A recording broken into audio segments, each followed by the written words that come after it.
Since 2000, autism rates have surged by much more than 400%. Instead of attacking those who ask questions, everyone should be grateful for those who are trying to get the answers to this complex situation. And the first day all of these great doctors behind me were there, I told them, this is what we have to find out. Because when you go from 20,000 to 10,000, and then you go to 12, you know there's something artificial. They're taking something. And by the way, I think I can say that there are certain groups of people that don't take vaccines and don't take any pills that have no autism. That have no autism. Does that tell you something? That's currently, is that a correct statement, by the way? There are some studies that suggest that, yeah, with the Amish, for example. The Amish, yeah, virtually. I heard none. See, Bobby wants to be very careful with what he says, and he should, but I'm not so careful with what I say.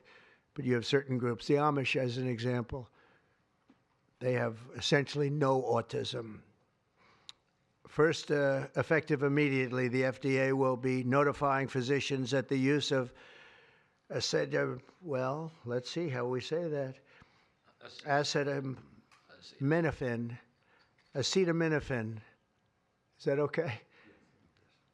Which is basically commonly known as Tylenol, during pregnancy can be associated with a very increased risk of autism. So taking Tylenol is not good. All right, I'll say it. It's not good. For this reason, they are strongly recommending that women limit Tylenol use during pregnancy unless medically necessary. That's, for instance, in cases of extremely high fever, that you feel you can't tough it out, you can't do it. I guess there's that. It's a small number of cases, I think. But if you can't tough it out, if you can't do it,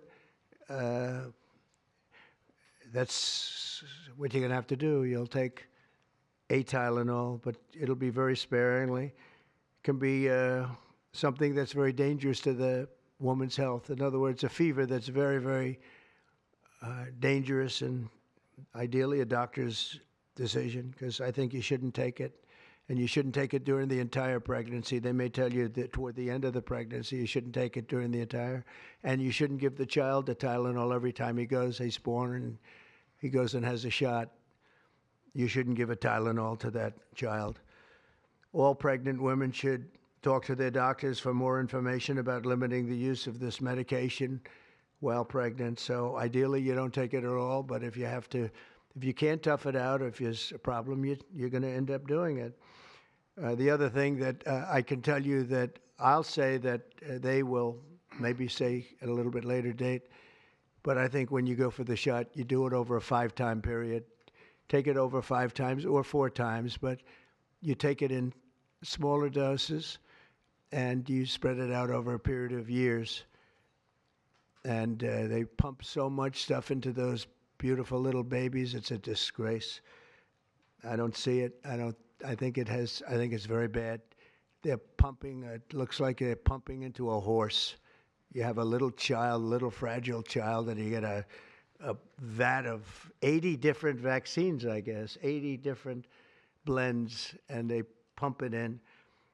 So ideally, a woman won't take Tylenol. And on the vaccines, it would be good instead of one visit where they pump the baby, load it up with stuff,